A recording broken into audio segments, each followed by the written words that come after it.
wabarakatuh. Perkenalkan, nama saya Diana Ekawati, calon guru penggerak Angkatan 11 Kabupaten Gresik. Hari ini saya akan melaksanakan diseminasi mengenai budaya positif di SMA Muhammadiyah 8 Gresik. Selamat menyaksikan.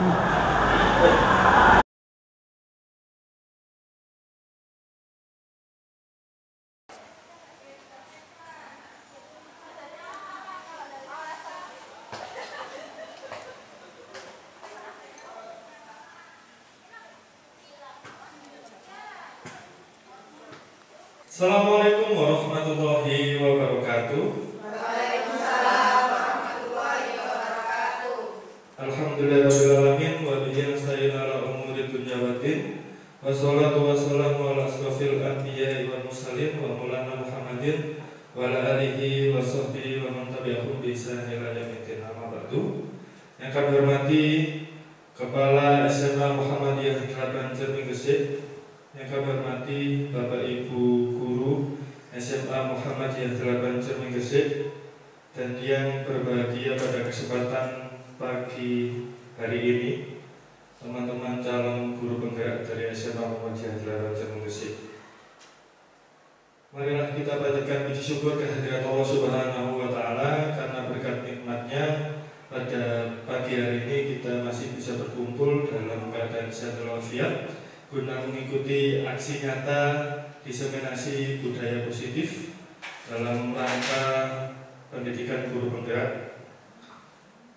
Kedua kalinya tak lupa salawat dan salam tetap terlimpahkan kepada junjungan kita Nabiullah Muhammad SAW, yang telah membimbing kita menuju jalan yang penuh dengan kebaikan melalui Dinul Islam.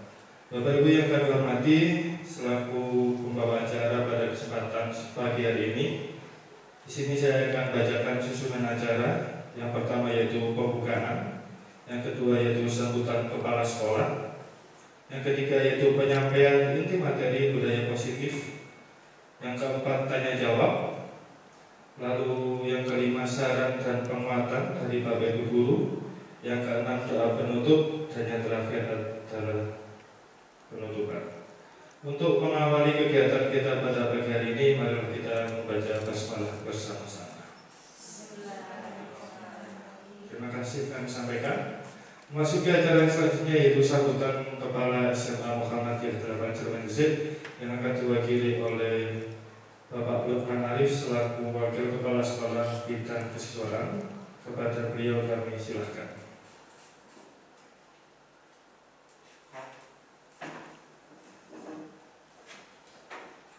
Bismillahirrahmanirrahim. Assalamualaikum warahmatullahi wabarakatuh. Alhamdulillah wa syukurillah, asyhadu an la ilaha illallah wahdahu la syarika lah, wa asyhadu anna Muhammadan abduhu wa rasuluh. Allahumma shalli ala Muhammad wa ala alihi washabihi wa man tabi'ahum bi ihsan ila yaumil amma ba'd. Puji syukur alhamdulillah, pada hari ini kita masih dipertemukan oleh Allah sehingga bisa melaksanakan aktivitas kita dalam keadaan sehat walafiat.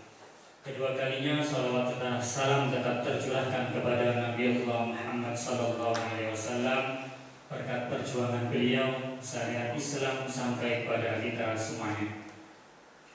Bapak Ibu yang kami hormati, yang pertama kami mengucapkan terima kasih yang sebesar-besarnya atas kerjasama yang sudah sekian lama kita bangun, atas kehadirannya, atas semua yang dicurahkan untuk SMA Muhammadiyah 8. Semoga ini menjadi bekal kita, amal kita nanti di akhirat. Berikutnya terkait aksi nyata diseminasi budaya positif. Tentunya SMA Muhammadiyah 8 menjadi sekolah idaman yang sangat diminati oleh siswa-siswi. Maka dalam hal ini kita tentunya menjaga mutu dari SMA Muhammadiyah 8. Salah satunya adalah dengan melalui budaya positif yang dilaksanakan di mana sekolah ini menjadi tempat yang nyaman, rumah kedua bagi anak-anak dan juga bagi Bapak Ibu guru semuanya. Sekolah tanpa penindasan, tanpa bullying, tanpa kekerasan. Intinya dengan kegiatan ini semoga SMA Muhammadiyah 8 menjadi sekolahan yang idaman dan juga menumbuhkan sikap positif bagi semua warga sekolah. Jadi besar harapan kita bersama, semoga cita-cita yang sudah terpampang di dalam visi misi SMA Muhammadiyah 8 bisa terlaksana dengan baik. Mungkin itu yang bisa kami sampaikan. Terima kasih. Akhirul kalam. Wassalamualaikum warahmatullahi wabarakatuh.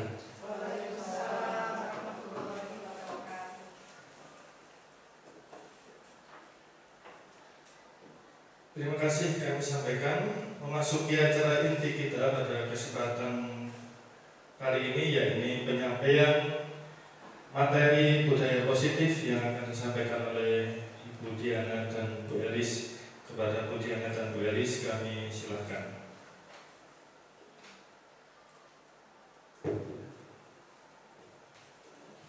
Assalamualaikum warahmatullahi wabarakatuh. Terima kasih Pak Dwi atas waktu yang diberikan. Hari ini Bapak Ibu guru kami, ada saya Bu Diana Ekawati dan Bu Elis Kusumawati. Hari ini kami melaksanakan kegiatan diseminasi aksi nyata budaya positif. Bapak Ibu, perlu saya sampaikan bahwa saat ini alhamdulillah kami sudah menyelesaikan modul 1 pada pendidikan guru penggerak, dan pada akhir modul, yaitu pada modul 1.4, kami diharuskan memberikan pengimbasan pemahaman mengenai konsep budaya positif yang telah kami pelajari dengan mengaitkannya pada modul 1.1 mengenai filosofi pendidikan menurut Ki Hajar Dewantara. Yang kedua, kami juga berusaha untuk mengimbaskan bahwa seorang pendidik yang baik itu memiliki nilai dan peran untuk memberikan pendidikan yang berpihak pada murid. Pada modul 1.3, kami juga diminta untuk mewujudkan suatu visi bagaimana menciptakan sekolah impian kami yang pada waktu lalu kita sudah sampaikan di pendampingan individu. Bapak Ibu guru juga terlibat di dalamnya. Dan hari ini kami juga melaksanakan secara aksi nyata bagaimana kami mencoba mengajak Bapak Ibu memahami kembali apa itu konsep budaya positif yang sebenarnya sudah ada di lingkungan sekolah kita, namun perlu kita tingkatkan lagi agar tercipta lingkungan yang aman dan nyaman bagi siswa kita, agar terbentuk siswa yang merdeka dalam belajar dan visi sekolah yang bisa tercipta dengan baik. Bapak Ibu, ada beberapa sebenarnya pada saat seminar itu biasanya dimulai dengan pantun. Cuma saya tidak bisa berpantun, jadi saya hanya ingin menyapa Bapak Ibu semua, yaitu selamat datang Bapak Ibu guru hebat. Mari bekerja sama, berkolaborasi, saling mendukung demi mewujudkan budaya positif yang ada di sekolah kita tercinta SMA Muhammadiyah 8 Gresik. Jadi Bapak Ibu, sebelum saya mulai, ada sedikit keyakinan kesepakatan kelas, karena saya ingin beberapa kondisi yang ideal bagi pelaksanaan aksi nyata ini. Contohnya Bapak Ibu, kalau mengajar di kelas, kita harapkan kelasnya bagaimana?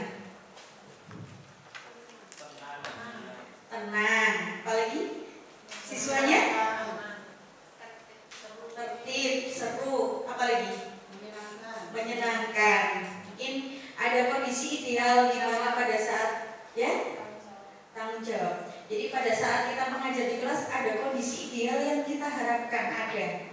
Contohnya bagaimana kita menciptakan kelas yang tenang, penuh tanggung jawab, nyaman, dan mungkin murid yang aktif. Nah, dan di sini saya sampaikan juga untuk mencapai hal tersebut, bukan murid ya ini kan bukan murid, jadi kayak seminar lah ibaratnya.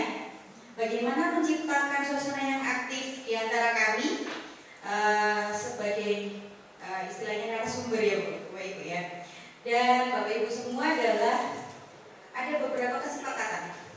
Nah, di sini untuk mencapai hal tersebut ada targetnya. Targetnya adalah kelas lingkungan yang aktif, lingkungan yang nyaman. Bagaimana kita bisa belajar? Saya juga belajar, Bapak Ibu juga belajar. Adalah salah satu mungkin di sini contohnya menjadi pendengar yang baik. Mungkin Bapak Ibu ada masukan lagi untuk mencapai hal tersebut. Gimana Pak Dwi? Komunikasi dua arah. Bagaimana? Tercipta komunikasi dua arah. Jadi pada saat mungkin saya ada kesalahan sedikit, Bapak Ibu bisa memberi arah lagi kepada saya. Jika Bapak Ibu ada yang merasa kurang memahami, bisa bertanya langsung. Ya. Mungkin tercipta komunikasi dua arah. Bagi Bapak Ibu yang bertanya bisa mengangkat tangan seperti itu ya. Kemudian ada lagi Bapak Ibu untuk menciptakan suasana tersebut.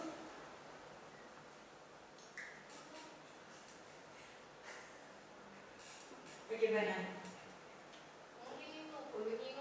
Boleh minum, ya seperti itu contohnya. Boleh minum, monggo silakan juga. Karena tidak mengganggu kegiatan ini, Bapak Ibu boleh minum. Nah, jika rasa haus. Ada lagi? Aku sudah cukup?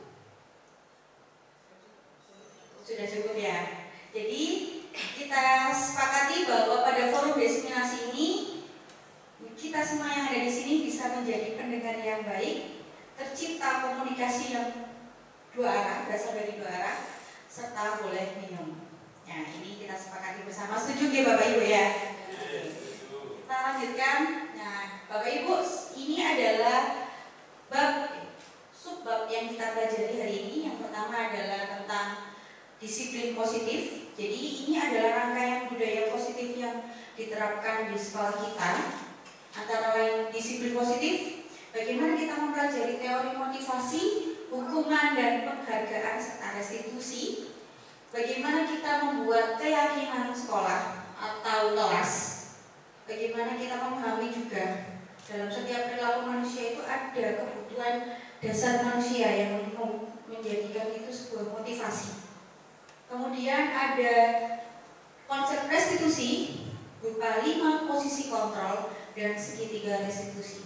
Hari ini saya akan menjelaskan mengenai disiplin positif, teori motivasi, dan keyakinan kelas. Selanjutnya akan dijelaskan oleh Bu Elis mengenai kebutuhan dasar manusia, restitusi 5 posisi kontrol, dan segitiga restitusi. Selanjutnya disiplin positif. Hal disiplin. Ada kata yang sering kita dengar. Makna lain selain kata disiplin, apa Ibu? Apa Bapak? Bapak Ibu? Tertib. Disiplin arti lainnya? Tertib. Ada lagi? Nah, di sini disiplin positif merupakan suatu cara penerapan disiplin yang mengajarkan anak bertanggung jawab dan menumbuhkan diri berdasarkan nilai-nilai kebajikan. Hal ini kita sudah peroleh pada PMO pada bulan Februari Bapak Ibu tentang nilai kebajikan. Apa saja kira-kira nilai kebajikan? Tanggung jawab. Ada lagi? Jujur. Jadi nilai-nilai kebajikan. Ada lagi? Menghormati. Yang biasa kita munculkan pada waktu kita mengerjakan P5. Gotong royong. Berpikir kritis, bernalar kritis, kreatif, beriman dan bertakwa serta berakhlak mulia. Itu salah satu nilai Disiplin positif lebih ke arah disiplin diri. Jadi lebih ke arah diri sendiri yang dapat mengontrol diri dalam melakukan segala tindakan. Jadi harapannya disiplin positif itu bukan berasal dari lingkungan, tapi dari dalam diri sendiri.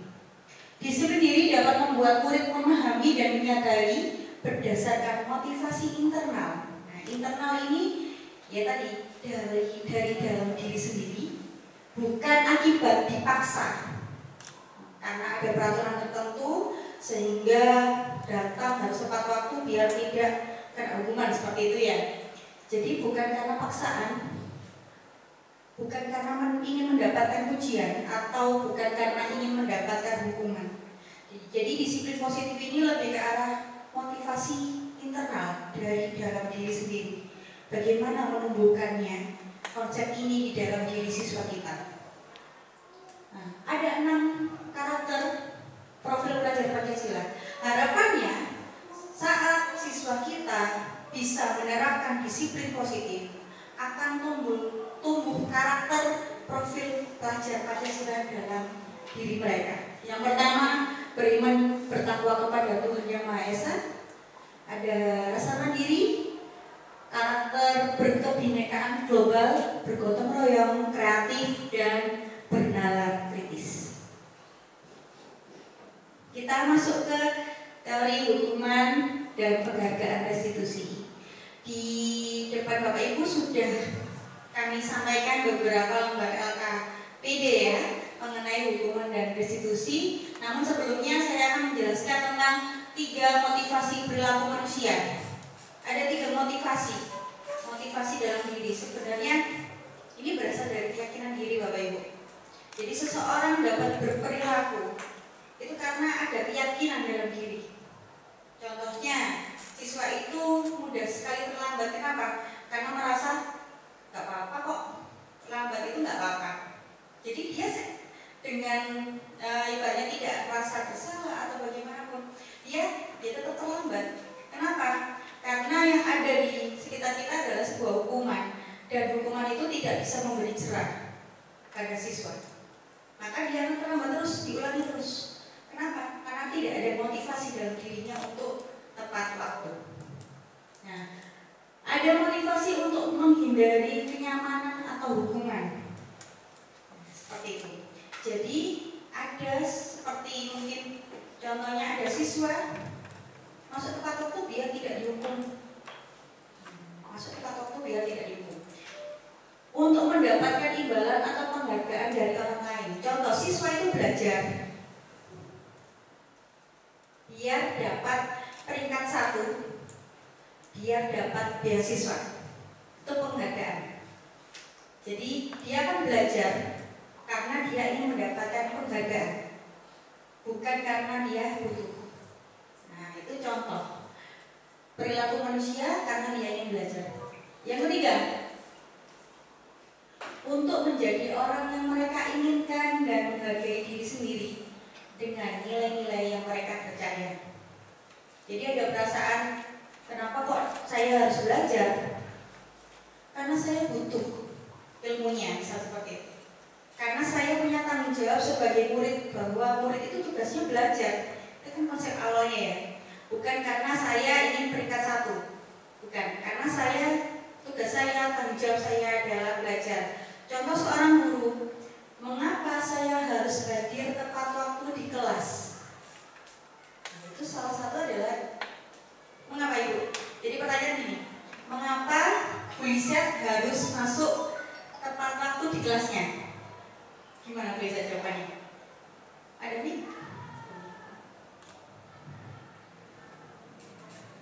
Kira-kira Bu Isyad, kenapa Bu Isyad harus masuk tepat waktu? Kalau menurut motivasi perilaku ini, karena itu tadi ingin menjadi orang lebih ketiga, menjadi orang yang diinginkan. Karena kan kita sebagai guru itu digugu dan ditiru. Kalau misalkan ada guru terlambat misalkan, itu seringkali anak-anak buru telat gitu ya. Jadi mungkin dengan upaya kita sendiri memberikan contoh ke anak-anak biar mereka masuk kelas tepat waktu, maka Maka kita juga sebagai guru juga upayanya untuk bisa masuk kelas, mengisi kelas di jam dan waktu yang tepat. Begitu. Ya. Ada yang berbeda pendapatnya? Atau sama? Sama. Saya lanjutkan Bapak Ibu ya. Ini juga satu pengalaman buat saya, sama dengan riset. Kenapa saya harus masuk tepat waktu? Salah satu konsep dari filosofi pendidikan Bapak Ki Hajar Dewantara adalah guru itu menuntun ya, siswa untuk mencapai kodratnya. Bagaimana cara menuntunnya? Yang pertama, ingat Sosmulondo, menuntun dengan memberikan teladan. Jadi kita sebagai teladan, bagaimana kita bisa menjadi teladan? Contoh yang baik, maka kita harus melakukannya. Yang kedua, Ignacio Mangunkarso. Jadi bersama dengan mereka mendampingi mereka dalam proses pembelajaran, mendampingi mereka pada saat kegiatan sekolah. Jadi tidak posisi guru tetap ada. Yang terakhir adalah sebagai motivator, Tutpuri Handayani, mendorong mereka jika mereka merasa, saya kok nggak bisa ya menyelesaikan tugas ini, maka guru harus menjadi mendorong. Nah, ini salah satu konsepnya, kita harus bertanggung jawab karena itu adalah tanggung jawab kita, memberi teladan kepada siswa. Jadi konsepnya adalah kita harus hadir tepat waktu agar siswa kita juga menyapa kita. Nah, seperti itu. Teori motivasi perilaku manusia. Nah, Bapak Ibu bisa melihat di sini ya. Jadi ada 3 di konsep sana, ada motivasi. Untuk menghindari ketidaknyamanan atau hukuman, apa yang akan terjadi apabila saya tidak melakukannya? Maka yang akan timbul adalah jika saya melanggar peraturan, maka yang akan diberikan adalah sebuah hukuman. Nah, ini masuk dalam kategori motivasi eksternal dari luar, karena ada hukuman, jadi saya harus masuk tepat waktu.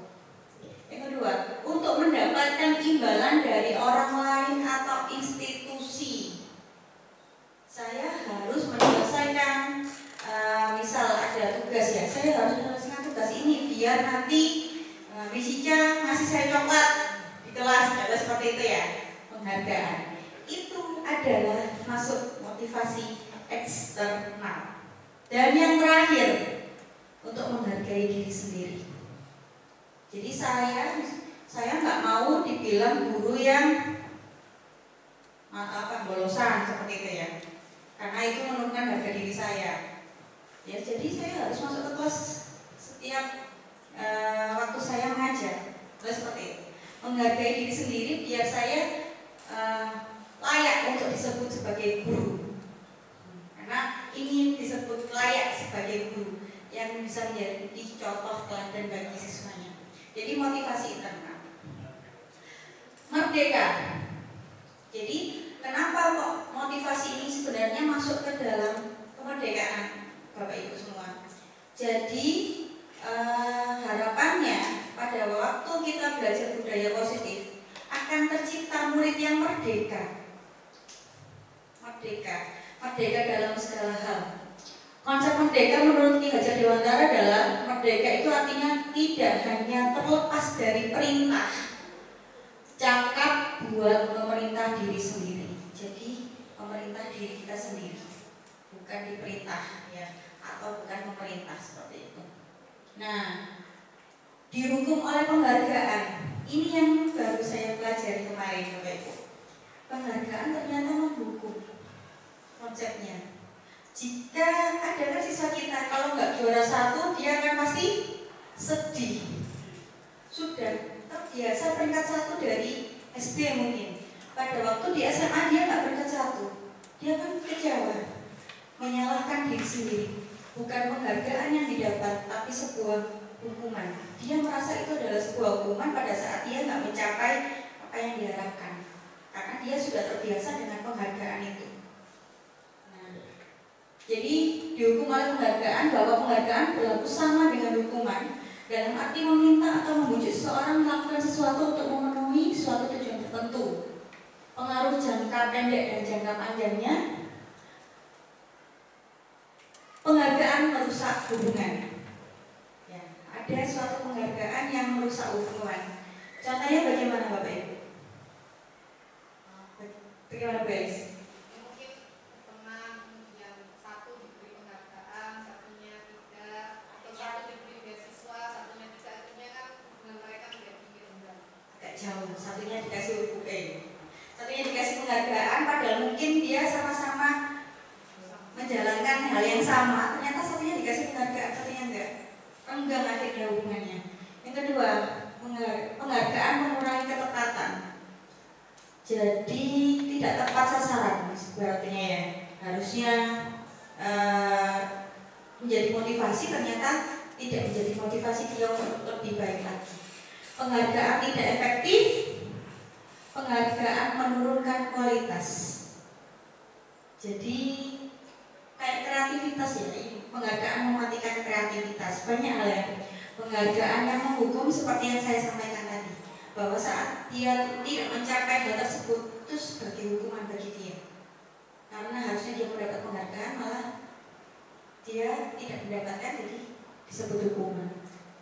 Bentuk apresiasi. Dalam memberikan apresiasi perlu diingat beberapa hal, yaitu yang pertama, beri pengakuan secara khusus. Jadi Bapak Ibu bisa memberikan apresiasi tapi secara khusus. Yang kedua, beri pengakuan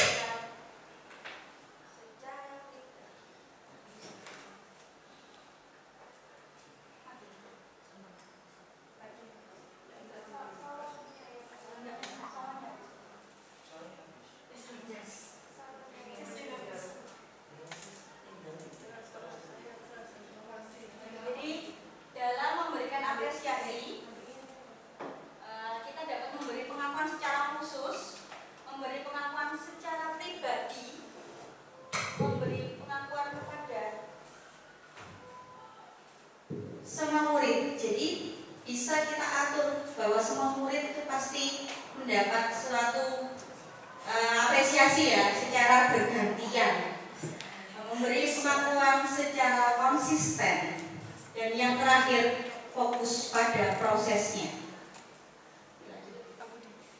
Contoh pengakuan apresiasi kebajikan ya, dimulai dari ada 3 kondisi Bapak Ibu yang ideal untuk memberikan apresiasi. Yang pertama, kalimat pembuka, nilai kebajikannya, nilai kebajikan yang sudah dicapai oleh siswa tersebut, kemudian situasinya bagaimana. Ini adalah contoh yang pertama. Pembukanya adalah, kemarin saya perhatikan nilai kebajikannya rasa empati. Kemudian situasinya menolong murid. Nah, di sini kita bisa beri contoh bagaimana memberi sebuah apresiasi. Kemarin saya perhatikan rasa empatimu besar sekali pada saat menolong murid baru di kelas kita. Atau saya menghargai kepedulianmu pada saat kamu membantu teman-temanmu di tugas kelompok. Atau yang ketiga, terima kasih untuk rasa tanggung jawabmu pada saat kamu memungut kertas-kertas yang berserakan di lantai. Jadi ini bisa menjadi contoh bagaimana kita mengungkapkan apresiasi terhadap kebajikan yang sudah dilakukan oleh siswa kita. Nah, ini kita masuk ke sini. Bapak Ibu sudah mengisi? Sedikit. Yuk. Jadi silakan dibaca. Kita jawab bareng-bareng. Jawab bareng-bareng. Ada hukuman atau konsekuensi? Bisa membedakan Bapak Ibu hukuman, konsekuensi atau konsekuensi? Oh, diisi. Ya, silahkan diisi dulu.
Sudah ya Bapak Ibu ya. Oke, kita mulai dari tindakan yang pertama, tindakan guru. Jadi saya minta satu-satu jawabannya Bapak Ibu. Ada mic ya. Dimulai dari Pak Dwi. Mencatat 100 kali di dalam buku kalimat saya tidak akan terlambat lagi karena terlambat sekolah. Jawabannya apa Pak? Hukuman. Hukuman. Ada yang berbeda? Sama. Kemudian lari mengelilingi lapangan basket 2 kali karena terlambat hadir di sekolah. Pak Rosid. Hukuman. Hukuman. Ada yang berbeda? Sama. Hukuman. Semua memilih hukuman. Murid diminta untuk push up 15 kali karena tidak menggunakan masker ke sekolah. Bu Mega. Hukuman. Hukuman? Hukuman. Menggantikan kertas tugas teman yang telah dicoret-coret. Konsekuensi. Ada yang menjawab hukuman? Tidak. Sama ini kelompoknya. Membersihkan tumpahan air di meja tulis karena tersenggol pada saat belajar. Konsekuensi. Ada yang berbeda? Sama semua, kompak sekali. Murid disuruh untuk mengenakan sepatu seharian di sekolah karena tidak. Murid disuruh untuk tidak mengenakan sepatu seharian di sekolah ya Bu ya. Murid disuruh tidak menggunakan sepatu karena tidak mengenakan sepatu hitam. Hukuman ya. Oke, kita catat. Lari mengelilingi lapangan basket 2 kali karena terlambat 10 menit untuk pelajaran PJOK. Hukuman. Nah, Bapak Ibu ada yang berbeda di soal terakhir? Ada yang konsekuensi? Ada yang hukuman, ada yang konsekuensi. Kita lihat jawaban aslinya. Nah, ini ya. Jadi Bapak Ibu ada yang benar ya. Hukuman sebagian besar benar ini. Ada yang berbeda di terakhir. Lari mengelilingi lapangan basket 2 kali karena terlambat 10 menit untuk pelajaran PJOK. Bu Novia ini yang biasanya memahami siswa karena guru bimbingan konseling. Bu Nov, kenapa kok jawabannya konsekuensi ya Bu Novia? Lari mengelilingi lapangan basket 2 kali karena terlambat 10 menit untuk pelajaran PJOK.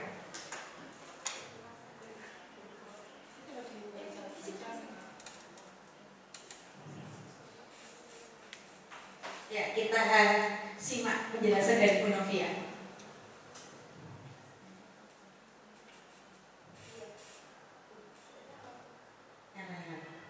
Iya, karena lari mengelilingi lapangan basket 2 kali karena terlambat 10 menit untuk pelajaran PJOK itu termasuk konsekuensi dikarenakan larinya hanya 2 kali saja Bu. Itu bukan termasuk hukuman. Itu kan termasuk kalau hukuman itu jangka panjang, sedangkan kalau konsekuensi itu jangka pendek waktunya, seperti itu.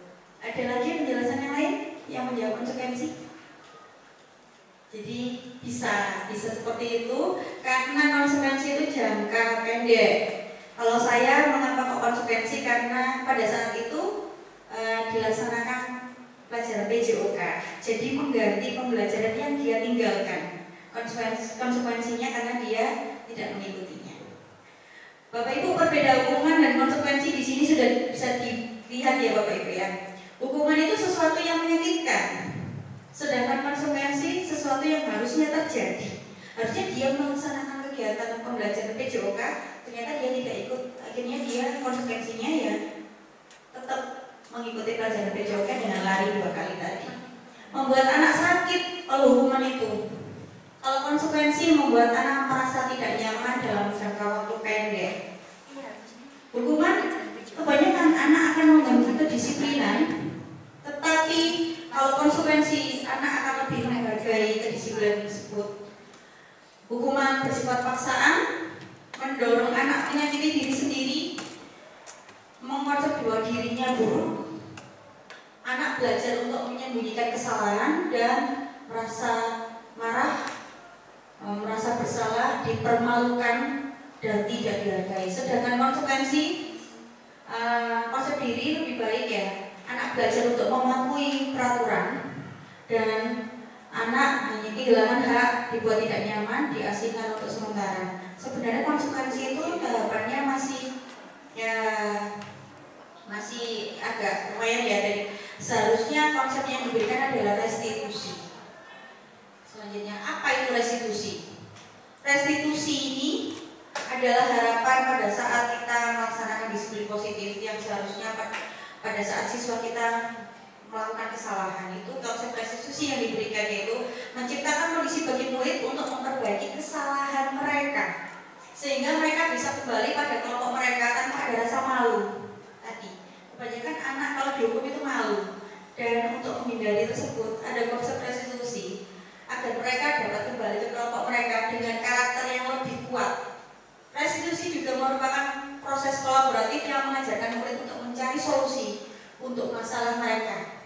Jadi mereka yang harusnya mencari solusinya, karena dia sudah melanggar, bagaimana cara memperbaikinya, kita tanyakan kepada siswa tersebut. Dan harusnya ya bisa kita terima. Membantu murid berpikir tentang orang seperti apa yang ingin mereka ingin menjadi, ya, juga konsepnya seperti apa, dia ingin seperti apa, dan bagaimana mereka harus memperlakukan orang lain agar mereka juga dihargai. Selanjutnya, nah, kenapa kalau kita tidak memilih hukuman? Karena itu membuat identitas yang gagal. Anak merasa malu, anak merasa marah, ya. Jadi ada ibaratnya dia akan mengulang. Karena apa? Karena dia marah, dia besok saya ulangi lagi, seperti itu. Sedangkan identitas yang kita harapkan adalah yang identitas sukses, konsekuensi atau restitusi. Konsekuensi lebih bersifat netral, sedangkan restitusi bersifat lebih positif. Karena restitusi adalah sebuah pilihan yang mereka berikan kepada kita. Murid lebih mendapatkan penguatan untuk menjadi karakter yang lebih baik. Kemudian fokus pada pemecahan masalah dalam jangka waktu yang panjang, karena disepakati bersama, bukan dari kita tapi disepakati bersama oleh murid yang melaksanakan kesalahan maupun kita. Selanjutnya, 9 ciri-ciri restitusi bukan untuk menebus kesalahan, namun belajar dari kesalahan, memperbaiki hubungan, sebuah tawaran bukan paksaan. Jadi ditawarkan. Restitusi menuntut untuk melihat ke dalam diri, refleksi. Restitusi mencari kebutuhan dasar. Jadi anak-anak melaksanakan kesalahan itu ada kebutuhan dasar yang hilang, Bapak Ibu. Ada 5 kebutuhan dasar yang nanti akan disampaikan oleh Bu Elis.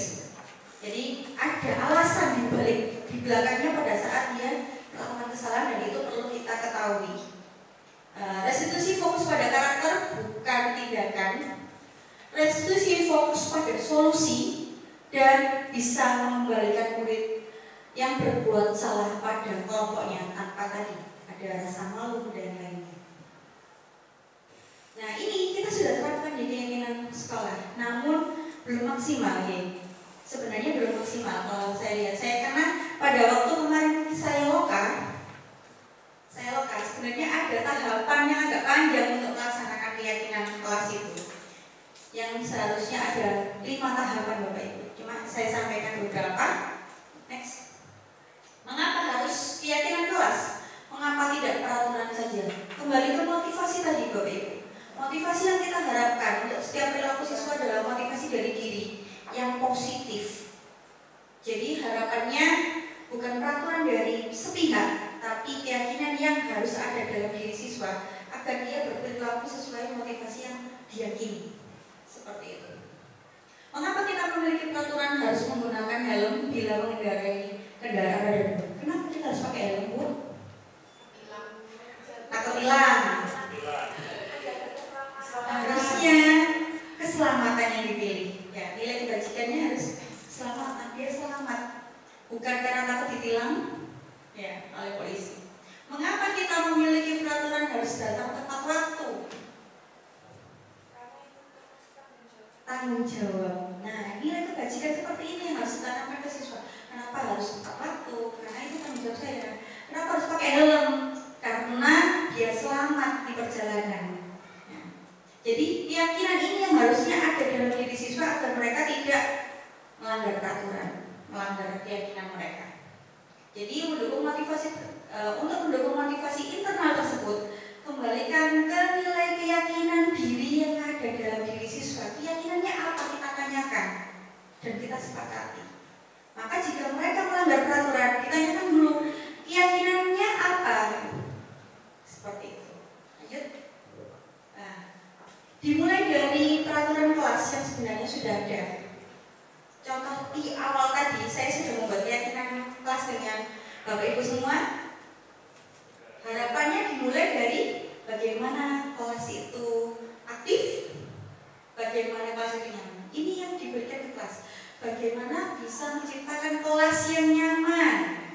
Di konsep rumahku sekolahku rumah keduaku ya, kita berharap kelas itu nyaman, bersih. Biar kelasnya bersih, bagaimana Bapak Ibu? Bagaimana anak-anak saya sebenarnya ya kalau di kelas? Bagaimana anak-anak kalau kelasnya mau bersih? Ya harus membuang sampah di tempatnya, Bu. Ini seperti itu ya. Itu keyakinan. Keyakinannya apa? Ingin kelas yang bersih. Maka ada peraturan yang mereka buat sendiri berupa keyakinan, berupa kesepakatan. Nah, itu nantinya menjadi keyakinan kelas, kemudian jadi lingkungan yang positif dan akhirnya menjadi budaya yang positif. Nah, keyakinan sekolah atau kelas, guru berperan dalam mewujudkan terbentuknya keyakinan sekolah atau kelas dengan adanya kesepakatan antara guru dan murid. Keyakinan sekolah atau kelas berupa pernyataan-pernyataan universal yang mudah diingat, Bapak Ibu. Yang mudah diingat, contoh tanggung jawab hadir tepat waktu, contoh kebersihan ibaratnya, silakan membuang sampah di tempatnya. Nah, jadi harus mudah diingat dan diterapkan di lingkungan sekolah. Nah, ini contohnya yang seperti tadi, bagaimana kita ingin dihormati contoh. Maka ada dua, tampak seperti dan tidak tampak seperti. Ini namanya tabel T. Tabel T ini adalah alat untuk kita gunakan pada saat kita membuat keyakinan kelas. Jika kita ingin dihormati, saling menghormati, apa yang kita harapkan? Tampak seperti apa yang kita tampak? Berbicara dengan sopan. Maka kita tidak boleh berkata kasar. Kalimat positifnya berbicara dengan sopan. Mengembalikan barang yang dipinjam. Yang tidak tampak seperti meletakkan sembarangan barang yang dipinjam. Pada waktu membuat keyakinan kelas, lebih baik menggunakan kata-kata yang positif, Bapak Ibu. Jangan kalimat yang negatif. Jadi kalimat yang positif, biar anak-anak dapat melaksanakan. Kalau dilarang otomatis dikerjakan ya. Nah, ini lebih baik menggunakan. Terus ada tabel Y. Ada terdengar, terlihat, dan berperilaku. Terdengarnya, yuk saya bantu, kan lebih enak. Yuk saya bantu. Kita bisa selesaikan ini bersama. Tolong ya, boleh saya pinjam. Itu terdengar, enak didengar. Terlihat, empati pada perasaan orang lain, memegang barang milik orang lain hanya dengan izinnya, contoh seperti itu. Di perilakunya tersenyum ramah, memberikan salam hormat dengan berjabat tangan, memberikan ruang untuk kerja, postur tubuh yang tenang. Itu perilaku. Jadi ini tabel T dan tabel Y yang digunakan untuk alat membuat keyakinan kelas. Nah, ini adalah contoh peraturan kelas dan keyakinan kelas ya biasanya ya. Sebenarnya ini keyakinan kelas. Peraturan kelas kita yang disepakati antara murid dan guru. Ada beberapa perbedaan. Ya, berdoa sebelum dan sesudah pelajaran. Kalau di peraturan itu ada kata-kata yang berarti kata kunci yang mudah diingat. Ya, kehadiran, keterlambatan ada konsepnya, ada restitusinya, restitusi. Ada penggunaan gadget, seragam sekolah harus bagaimana, peralatan sekolah harus bagaimana, kebersihan dan kerapian harus bagaimana. Jadi ada nilai kebajikan di dalamnya. Selanjutnya, nah kita lanjut di LKPD berikutnya.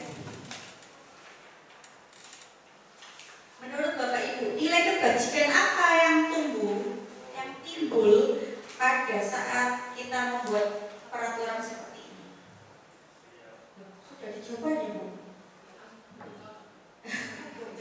Belum cocok Bapak Ibu, ini contohnya. Nah, selalu kembalikan buku ke tempatnya. Kita jawab bareng-bareng aja ya. Tanggung jawab. Dilarang ganggu orang lain. Menghormati orang. Hadir di sekolah 5 menit sebelum pelajaran dimulai. Dilarang melakukan kekerasan. Keamanan. Dilarang menggunakan narkoba. Bergantian atau menunggu giliran. Memakai helm saat naik motor. Jangan berlari di kelas atau koridor. Kita cek. Nah, ini jawabannya ya. Jadi ada yang berarti keamanan, keselamatan. Dilarang melakukan kekerasan itu bisa wujudnya keselamatan atau menghargai orang lain. Bisa ditulis Bapak Ibu di rekan-rekannya, nanti dikumpulkan ya. Terima kasih. Selanjutnya Bapak Ibu, ice breaking akan dipimpin oleh Ibu Elis untuk materi selanjutnya. Demikian dari saya, untuk tanya jawab nanti kita simpan di belakang. Monggo Bu Elis.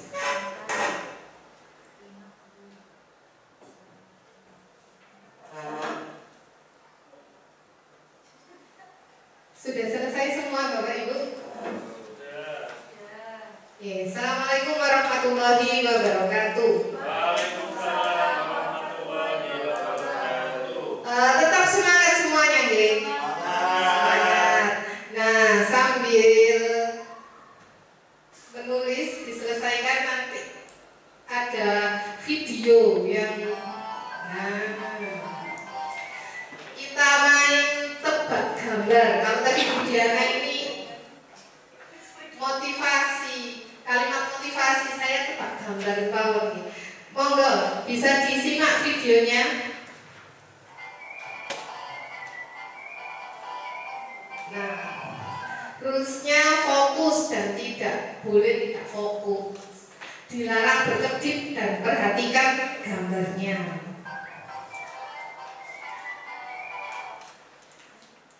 Gambar apa ini?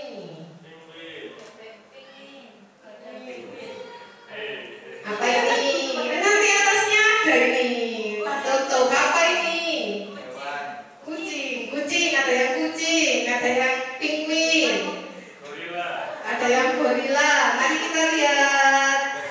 Hewan apakah ini?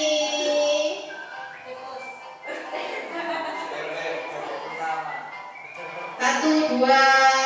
Ya, ini adalah panda. Ternyata ada lagi ya.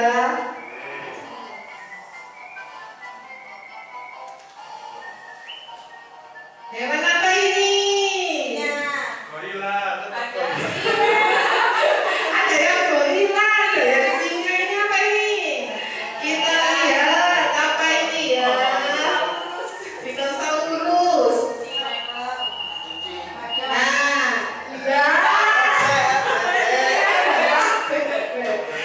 Soal yang terakhir. Nah, fokus ya.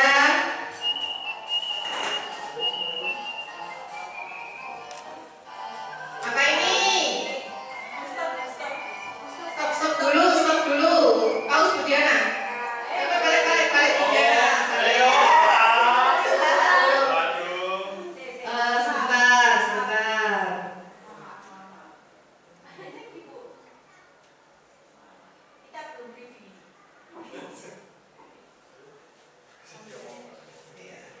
Tampilkan dulu. Yang terakhir ini apa ya? Sampai mana tadi ini ya? Yang ketiga.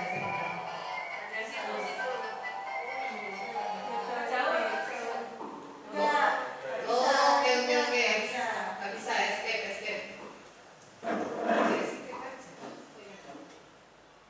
Terus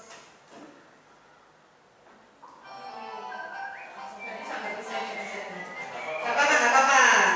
Kita ini aja diulangi lagi ya. Ini tadi yang apa? Panda. Tadi sudah dibuka kok. Ini adalah panda. Yang kedua tadi hewan apa? Ini adalah hewan bebek.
disiplin positif, kemudian teori motivasi, hukuman dan penghargaan, serta restitusi. Yang ketiga kita belajar keyakinan kelas atau keyakinan sekolah. Nah, saya masih ada 3 submateri lagi.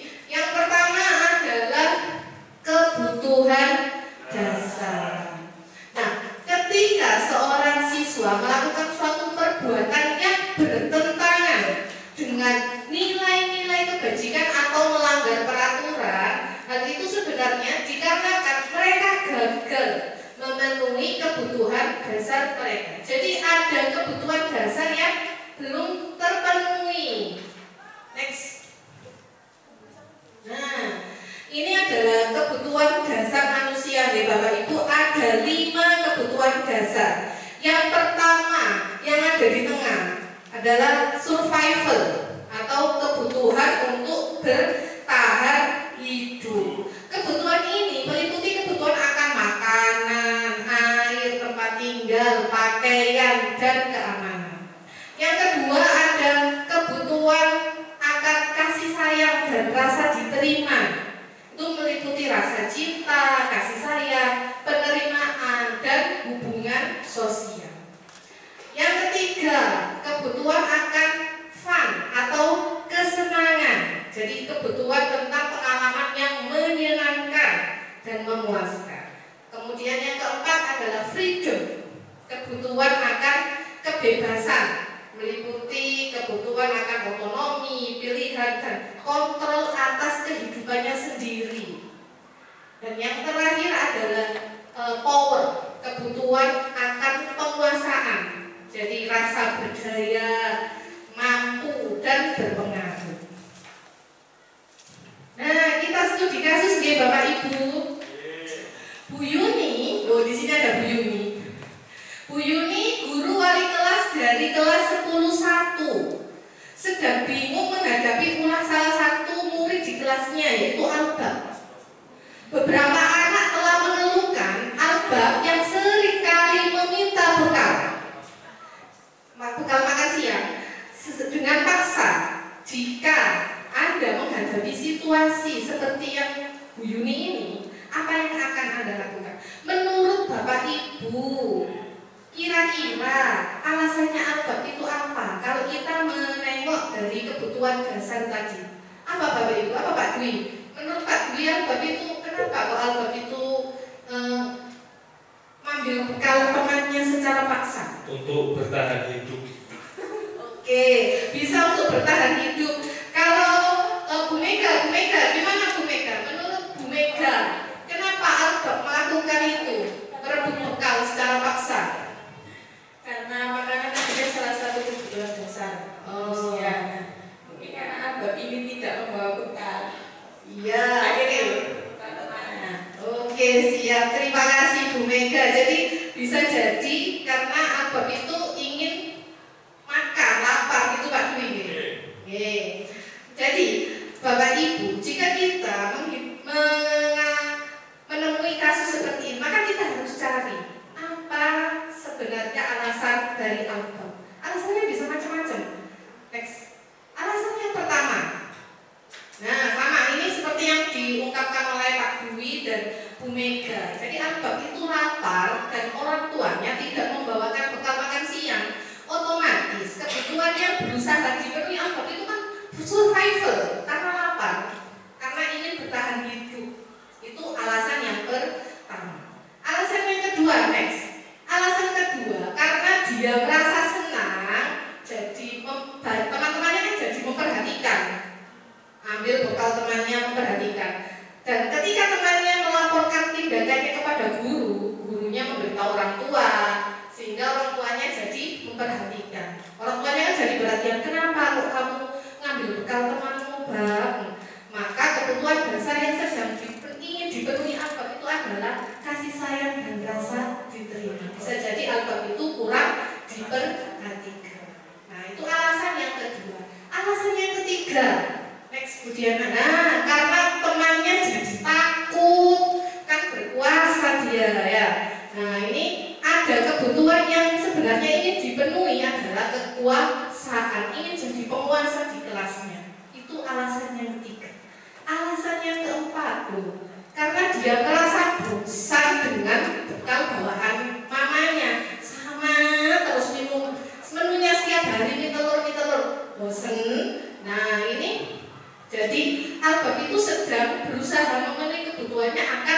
kebebasan. Dia itu ingin menu yang lain, tidak mau menu yang dibawakan mamanya karena menunya setiap hari sama.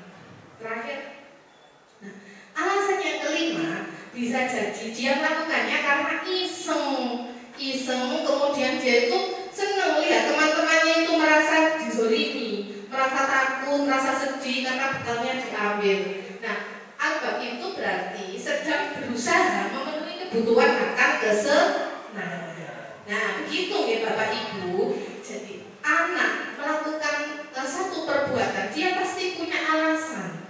Nah, alasannya itu kalau kita kan tadi langsung menebak, paling lapar ini albab ini, makanya dia itu ingin bertanya. Ternyata jawabannya bisa bermacam-macam. Ada banyak kebutuhan yang berusaha dia penuhi. Nah, dunia berkualitas. Bapak Ibu, di sini saya sudah membagikan itu, ya. Nah, di sini di dalam lingkaran ini, Bapak Ibu bisa membuat gambar atau kata-kata yang menggambarkan hal-hal yang dimiliki oleh Bapak Ibu di dunia berkualitasnya saat ini. Di situ ada pertanyaannya, siapakah orang yang paling penting dalam hidupnya Pak Dwi? Siapa Pak Dwi? Orang tua. Ditulis saja di dalam lingkaran bagian atas orang tua. Jadi jenengan bisa tulis di dalam atau di luar lingkaran. Itu akan nanti akan kelihatan bahwa siapa saja, hal-hal apa saja yang penting yang dimiliki Bapak Ibu yang akan dituliskan dalam lingkaran ini. Nilai-nilai kebajikan apa yang terpenting? Misalnya nilai tanggung jawab boleh dimasukkan di dalam. Itu ditulis saja di dalam lingkaran itu. Siapa orang yang paling penting? Misalnya ceweknya, tidak apa-apa Pak Dwi, ditulis di dalam. Oh jangan dulu. Berarti belum ada calon. Ya. Ditulis. Gak apa, monggo bisa ditulis di dalam.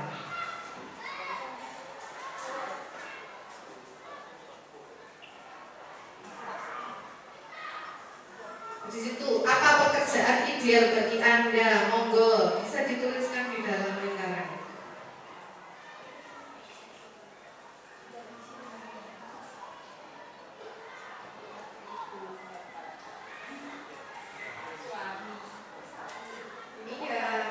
Boleh ditulis di bagian mana? Di bagian atas, di tengah lingkaran, di kiri, di kanan.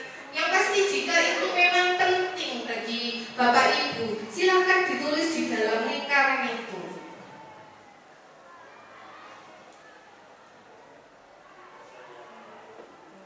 Mungkin ceweknya ditulis di luar Pak Dwi belum penting, nggak apa-apa.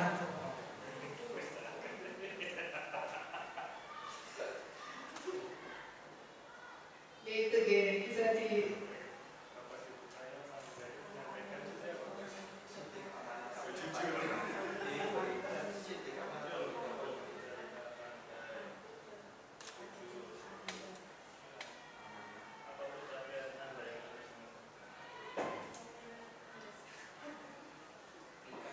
pencapaiannya mungkin lulus. Oh, enggak, pendek aja. Jadi pencapaiannya apa? Mungkin sudah lulus S1, lulus cum laude, atau ya macam-macam. Punya suami yang luar biasa baiknya. Pekerjaan idealnya bisa jadi bukan guru, jadi di sini mungkin Bapak Ibu punya pekerjaan ideal selain guru, ini boleh ditulis di dalam situ.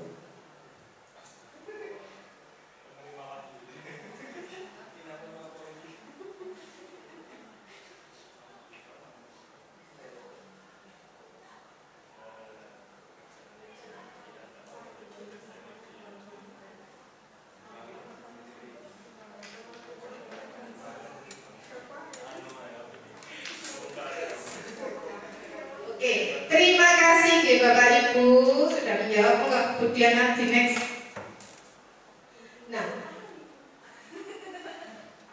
dalam dunia berkualitasnya Bapak Ibu, itu adalah tempat khusus dalam pikirannya jenengan, tempat dengan menyimpan gambaran representasi dari semua yang diinginkan. Bisa berisi orang-orang, hal-hal dan apa saja yang terbaik dalam hidup dan membuat Anda merasa bahagia dan terpenuhi kebutuhan dasarnya.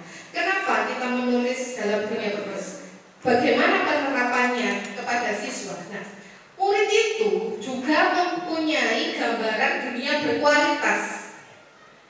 Tentunya sebagai guru, kita ingin mereka memasukkan hal-hal yang bermakna dan nilai-nilai kebajikan yang hakiki ke dalam dunia berkualitasnya mereka. Bila guru dapat membangun interaksi dan yang memberdayakan dan memperdekakan murid, maka murid akan meletakkan dirinya sendiri sebagai individu yang positif dalam dunia berkualitas, karena mereka itu bisa menghargai nilai-nilai kebajikannya.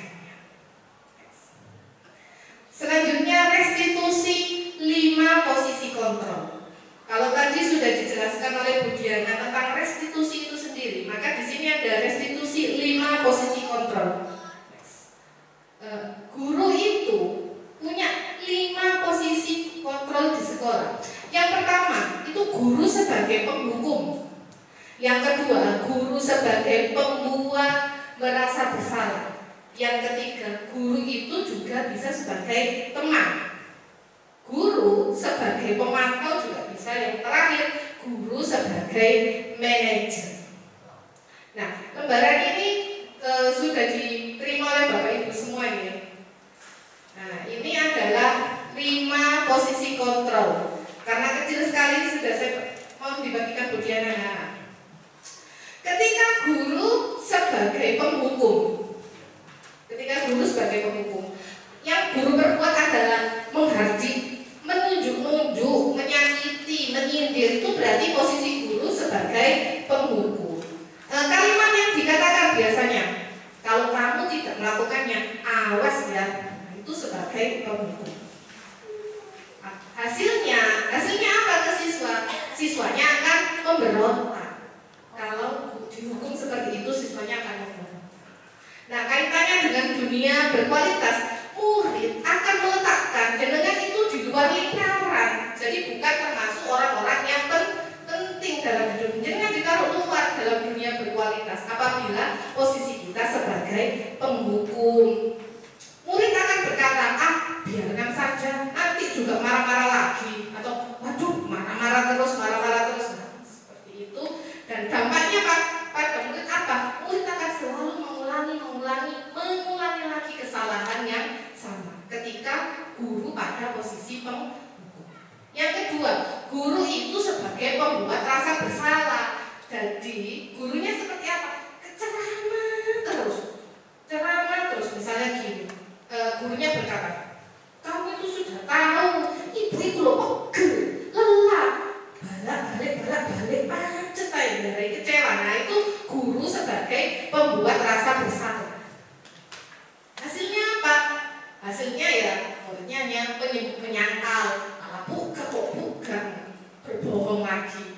Kemudian guru itu murid meletakkan guru di dalam dunianya. Karena gurunya nggak marah-marah, cuma guru itu ya gitu, kamu tuh kok selalu mengecewakan, membuat muridnya merasa bersalah. Nah, muridnya biasanya apa? Maaf ya Bu, maaf. Karena kan ada murid itu yang ikut sedih kalau gurunya itu pasang wajah kecewa. Dampaknya apa? Murid itu malah merasa bersalah, merasa rendah diri. Jadi punya rasa bersalah. Waduh, ini membuat wali kelas kecewa. Seperti itu juga termasuk identitas gagal. Selanjutnya, guru itu sebagai teman. Kalau selama ini kita menganggap guru sebagai teman itu, wah baik kayak guru bisa menjadi teman. Nah, itu ternyata juga ada efeknya loh. Nah, guru biasanya berkata, ayolah lakukan semua itu demi ibu. Nah, sebagai teman kan, merangkul sebagai teman. Masa kamu tidak mau? Kamu nggak mau bantu ibu dah? Hasilnya apa? Ketergantungan. Kemudian murid meletakkan guru sebagai orang yang sangat penting karena kan sebagai teman. Muridnya dong berkata, saya pikir bapak ibu itu teman saya.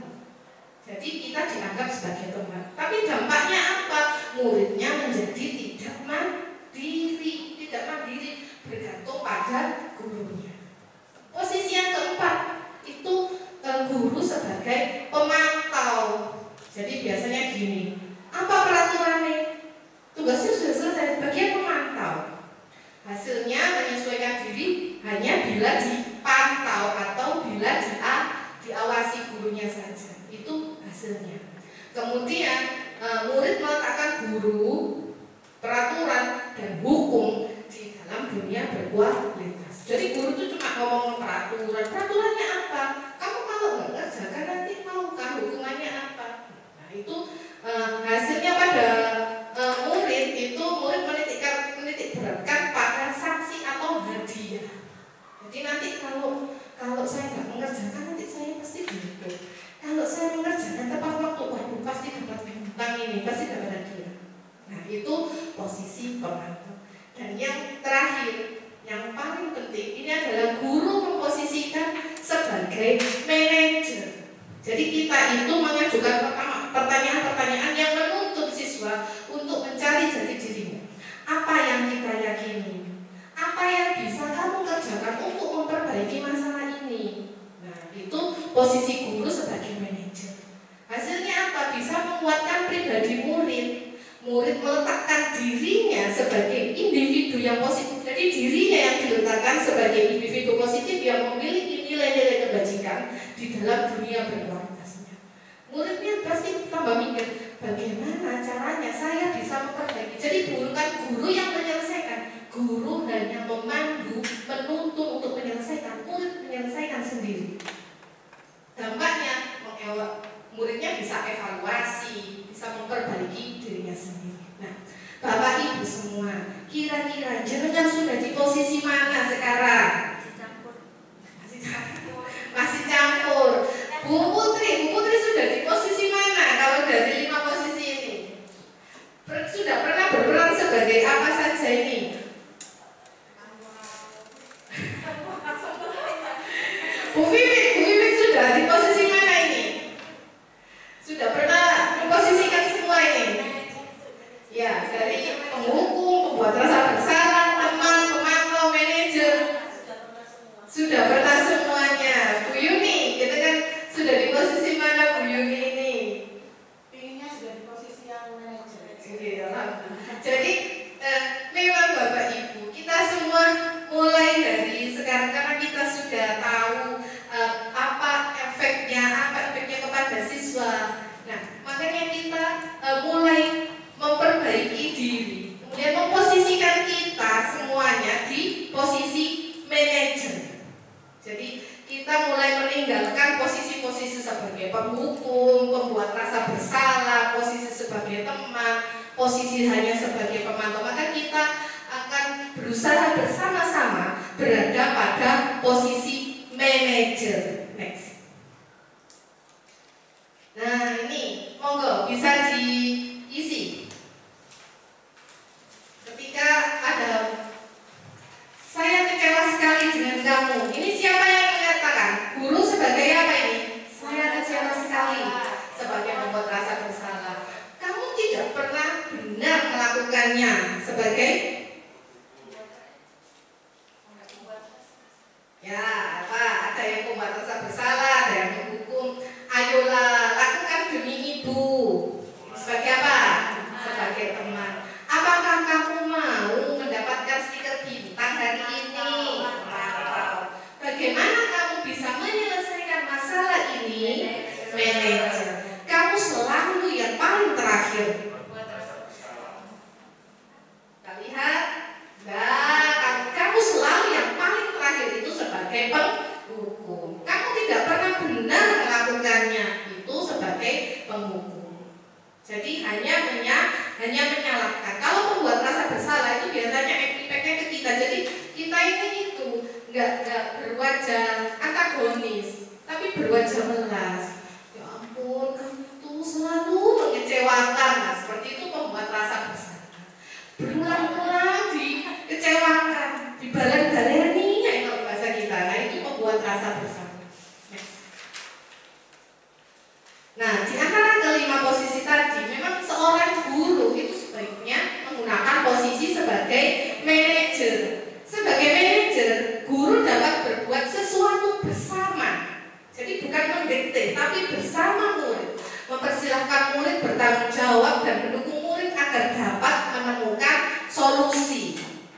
Kemudian posisi manajer mengacu pada restitusi yang dapat menjadikan murid sebagai manajer bagi dirinya sendiri, sehingga tercipta identitas positif pada diri murid. Jadi murid itu dituntun, dipandu untuk bisa menyelesaikan permasalahannya sendiri.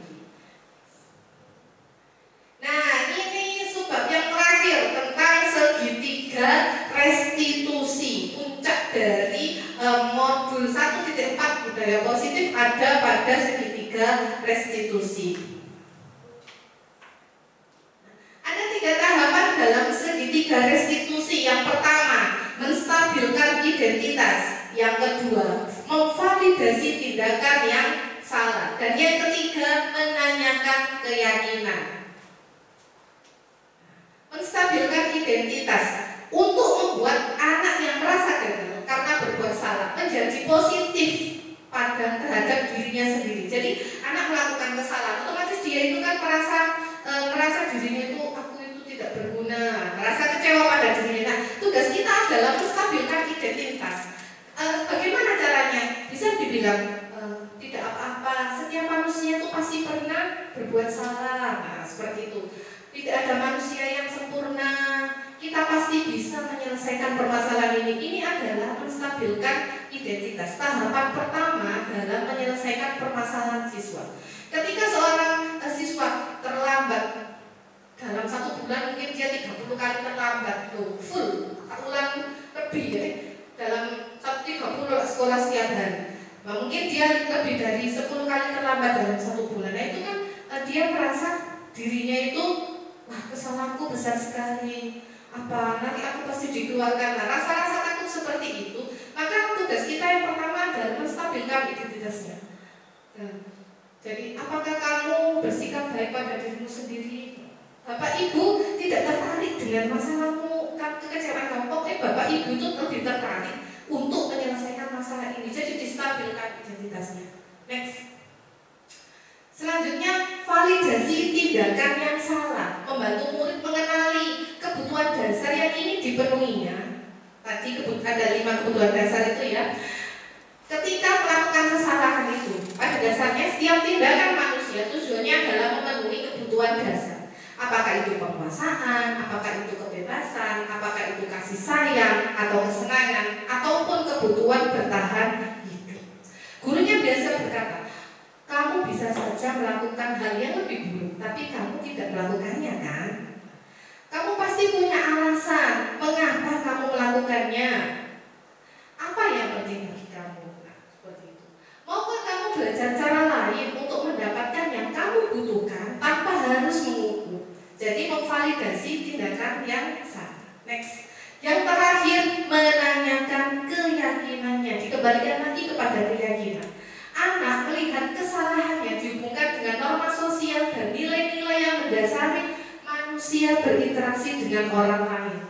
Nah, apa nilai yang kita percaya di kelas atau di sekolah ini? Kelas yang ideal itu seperti apa sih? Kamu menjadi orang yang seperti apa? Apa yang kamu rasakan? Nah, pertanyaan-pertanyaan ini tujuannya adalah untuk menanyakan keyakinan. Nah, ini adalah salah satu praktek restitusi saya yang kemarin sebagai tugas di modul 1.4.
ya restitusi kemudian kita tidak tegas, bukan.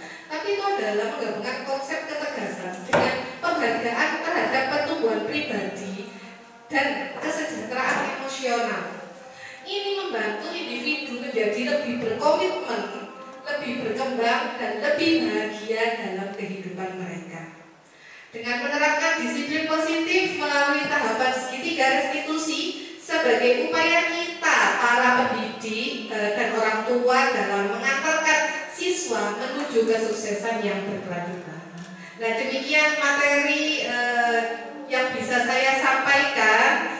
Kurang lebihnya saya mohon maaf. Assalamualaikum warahmatullahi wabarakatuh. Saya kembalikan kepada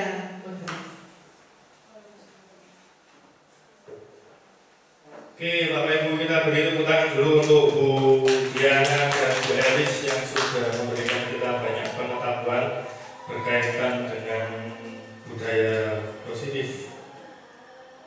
Oke, Bapak Ibu, untuk acara selanjutnya itu ya, kita tunggu sebentar untuk mendengarkan azan.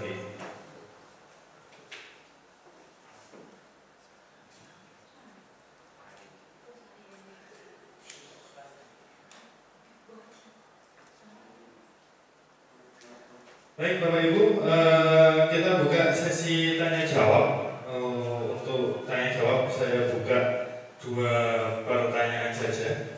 Kami persilakan Bapak Ibu yang ingin bertanya bisa mengangkat tangan.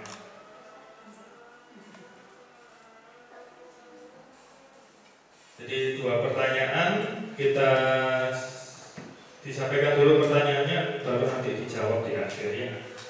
Monggo Bapak Ibu yang ingin bertanya, kami silahkan. Bu Vivin, kami persilakan. Monggo Bu Vivin.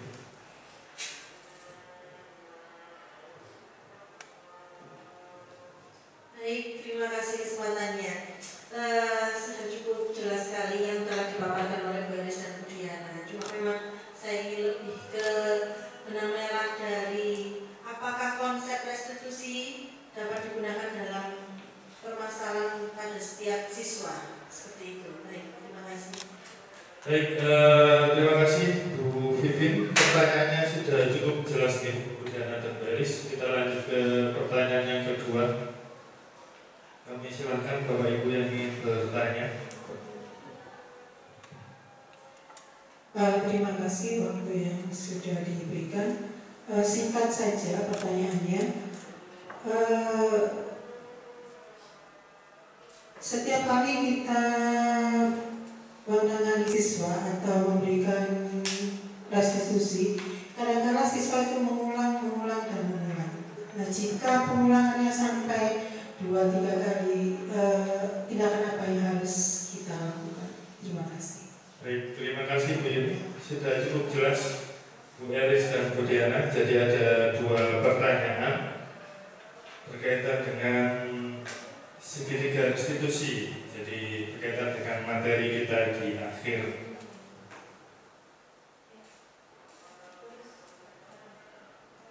Jadi yang dari Bu Vivin berkaitan dengan apakah konsep restitusi dapat digunakan dalam setiap permasalahan siswa. Dan yang terakhir dari Bu Yuni, apabila kita sudah melakukan kegiatan restitusi tapi siswa masih mengulangi kembali perilakunya, apa yang harus kita lakukan? Kami silakan kepada Bu Elis dan Bu Diana untuk menjawab. Terima kasih atas pertanyaannya dari Bu Vivin dan Bu Yuni. Untuk yang pertama, apakah konsep restitusi ini bisa digunakan untuk semua permasalahan siswa? Jawabannya adalah iya.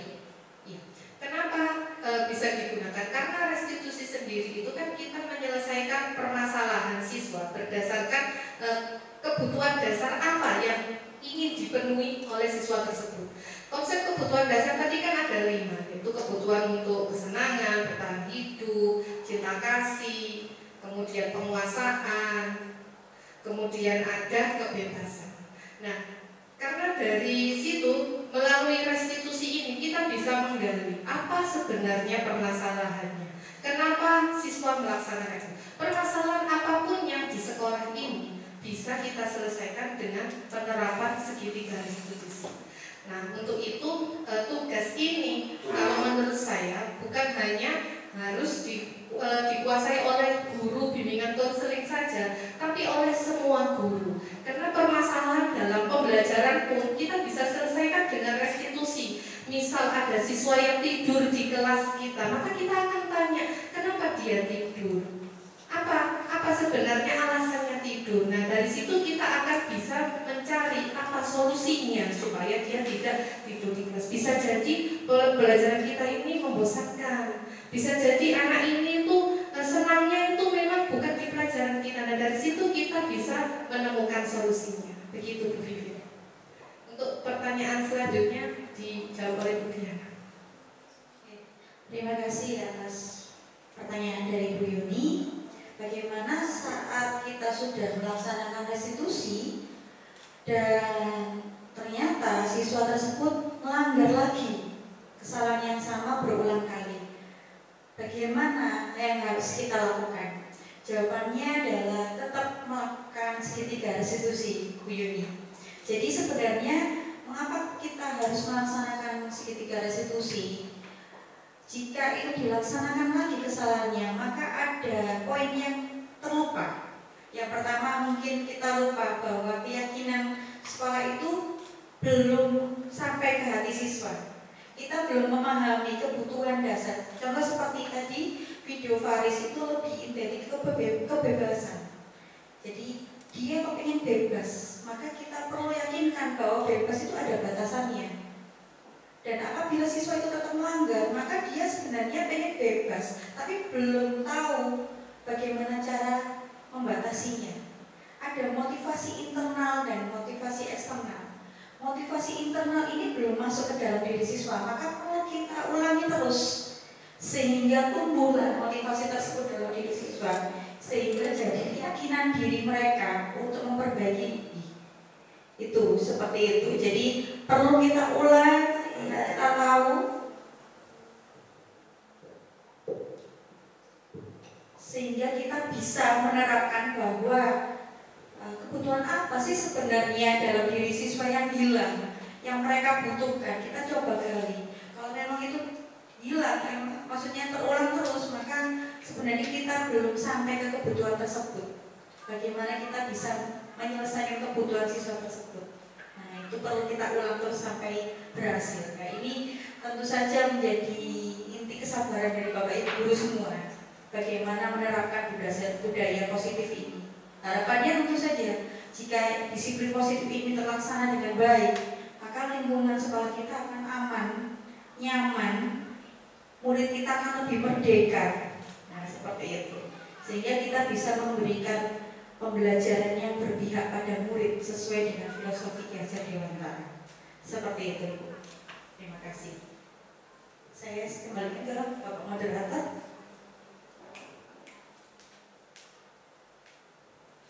Baik Bapak Ibu, demikianlah tadi sesi tanya jawab berkaitan dengan kegiatan kita pada kesempatan kali ini.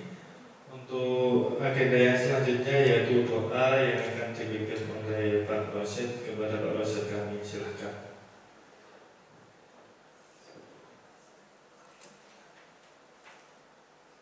Sebelum saya pimpin doa, kita fokus menghadapkan hati kita kepada Allah Subhanahu wa taala. Semoga apa yang kita lakukan hingga detik ini, amal ibadahnya diterima di sisi Allah Subhanahu wa taala. Amin.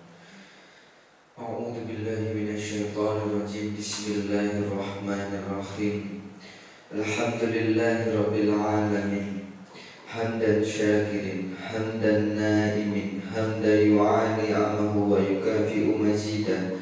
Ya Rabbana lakal hamdu kama yanbaghi li jalali wajhikal karimi wa 'azimi sultanik. Allahumma sholli ala Muhammad wa ala alihi wa ashabihi wa sallim ajma'in. Allahumma inna nas'aluka salamatan fid din wa 'afiyatan fil jasad wa ziyadatan fil ilmi wa barakatan fil rizqi wa taubatan qabla al maut wa rahmatan indal maut wa maghfiratan ba'dal maut. Rabbana dhalamna anfusana wa illam taghfir lana lanakunanna minal khasirin.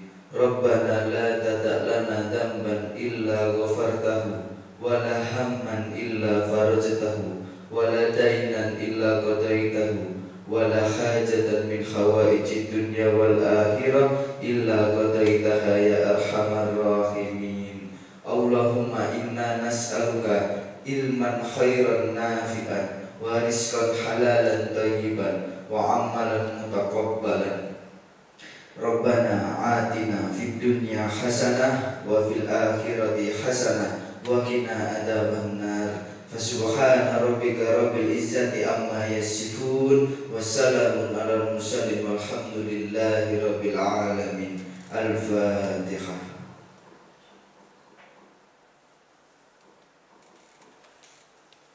Saya kembalikan lagi kepada moderator. Demikian tadi kegiatan diseminasi budaya positif.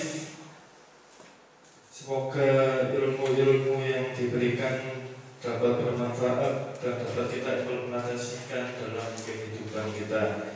Marilah kita tutup kegiatan pada hari ini dengan membaca hamdalah bersama-sama. Alhamdulillahirrahmanirrahim. Selaku moderator, saya ucapkan terima kasih atas kehadiran dan juga atensi dari Bapak Ibu, dan mohon maaf bila masih terdapat banyak kekurangan. Saya tutup bila hifi sabilillah fastabiqul khairat. Wassalamualaikum warahmatullahi wabarakatuh.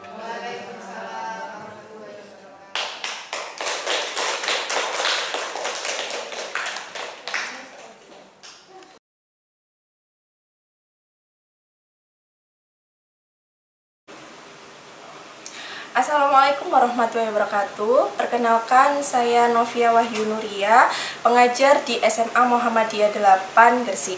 Hari ini telah saya ikuti kegiatan diseminasi guru penggerak oleh Bu Diana dan Bu Elis. Untuk materi yang disampaikan adalah tentang budaya positif, di mana materi tersebut sangat penting untuk dikuasai bukan hanya oleh guru bimbingan dan konseling, tetapi juga Bapak Ibu guru mapel. Karena untuk menyelesaikan masalah, anak itu sangat nyaman apabila kita melakukan pendekatan yang humanis, dan juga anak tersebut akan bebas untuk bercerita tentang masalah yang sedang dialaminya. Terima kasih. Wassalamualaikum warahmatullahi wabarakatuh.